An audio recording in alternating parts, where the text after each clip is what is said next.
Verification is a process. There isn't necessarily a recipe or a set of steps that you can follow to verify any content that you find online. It's about asking a bunch of questions and trying to piece as many of the clues together as possible to get your answer. And we normally approach verification by asking five main questions, or the five pillars of verification. So number one is provenance. Are you looking at the original piece of content? Remember how easy it is to share things on social, and sometimes tracing back how something was shared to try and find the original person who published it can tell you a lot about that piece of content. Number two, if you manage to find the first person who put it on the internet, who are they? What do they do for a job? Can you get in touch? Can you ask any questions? Number three, when the actual content was posted. Four is location, so where it was created. And number five is motivation. So why was this piece of content captured? Let's look at an example. We found this particular tweet on the 9th of March earlier this year, and it's a video of a person running away from two people in a hazmat suit, and they're screaming help, help, help, and both the text of the tweet and the text in Arabic in the video say an Italian corona patient escaped from hospital. Now, at the time when we found it, this tweet didn't have that much engagement. So if you look down here, it has 3 retweets and 19 likes. But the person who posted it, the account who posted it, has quite a big following on Twitter. So we thought it would be important to investigate it just in case it started to get traction and we needed to step in and provide some answers. The very first thing that you always should do when verifying content online is archive it. Back it up. Tweets can be deleted, blog posts can be taken down, Instagram accounts can be suspended. And in the meantime, you lose the material that you were using to investigate. So in this particular case, I use Wayback Machine to back up this tweet so that myself and other people can go back and refer to it just in case if it got taken down. Step number two, I went to a tool called Invid, which is a video verification plugin for Google Chrome that has a ton of different useful tools, including a Twitter search and some metadata readers. But in this particular case, I was interested in the video analysis tool. The video analysis tool lets you put in a link for a Twitter video or a YouTube link, and it'll analyze the account that posted it, give you some useful information, and then find a thumbnail that you can reverse image search to see if this video has existed online before. So this is the analysis it gave me of the account. It tells me the name, the location listed, whether it's a verified user, the number of followers. Sometimes these can be clues. So for example, if an account is claiming to have existed for a really long time, but it was actually just created last week, that starts to set off your alarm bells. When it came to the reverse image search part of it, it gave me this particular thumbnail that I was going to send to Google Image, reverse search, Yandex, and Tinai. It's important to search across different search engines because each of them have different algorithms and they look at little different parts of the internet. So sometimes one of them won't find a lot, but a lot of them, another one will. And again, piecing the puzzle together is what's important. So Tinai only found it in one place, an Iranian video sharing website called apparat.com. And then later that would make sense because I started to find it across all sorts of Instagram and Twitter accounts tweeting and publishing in Farsi, which is what people speak in Iran. And it's because this website picked it up and then everyone started sharing it. And you can see already this was published on the 1st of March of 2020. So the 9th of March version that I saw on Twitter wasn't the first time this has existed online. Then Yandex. Yandex found a bunch of different examples on Twitter that were sharing this video, and sort of like Twitter aggregating websites like Twitter and Twitter Trends Map.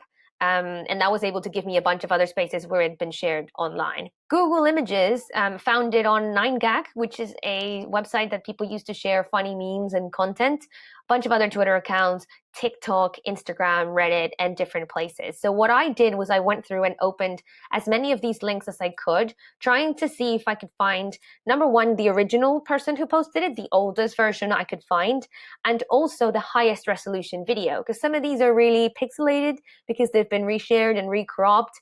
And I wanted to find the best resolution possible to see if I could read some of the text in the either street signs or were there any clues that I could use to figure out where this video was from. And eventually I found this other version from what looks like Snapchat because of this strap that's in the middle of the video. And the important thing about this version is that it was the clearest one that I could find. I'm not sure if it translates to how you guys are seeing the screen, but when I downloaded it, it actually let me read some of the text in the video, and that was super important. So what do we know so far? People are claiming that the video is from different locations, so not just Italy. There are versions online that I could find dating back to at least 2015. It has been posted in websites for memes and GIFs and funny content. Most of the versions are low quality, which means that it's been shared, downloaded, reshared, reposted, and we can know for certain this is not from March 2020.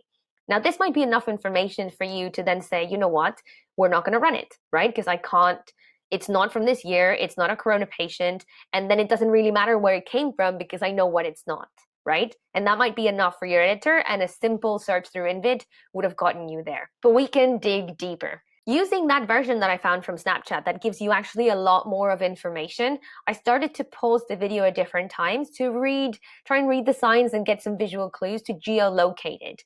Geolocating is figuring out where something was created by using visual clues in images and videos. So, for example, in this frame, you can see that it's a car park in a corner of the street where there's some street lights, that the billboard at the back says 25C, like how Americans write cents, so maybe it's in the US. Then they run past this really colorful building in a corner, so could I eventually find that on Google Street View? Because it's a super distinctive looking building. What are the street signs like, and do they look like a specific country? Then they run past this other building that has a business in the front. I don't know if you can see it, but that clearly to me reads D''M something, and then an S, and then UNI, like uni.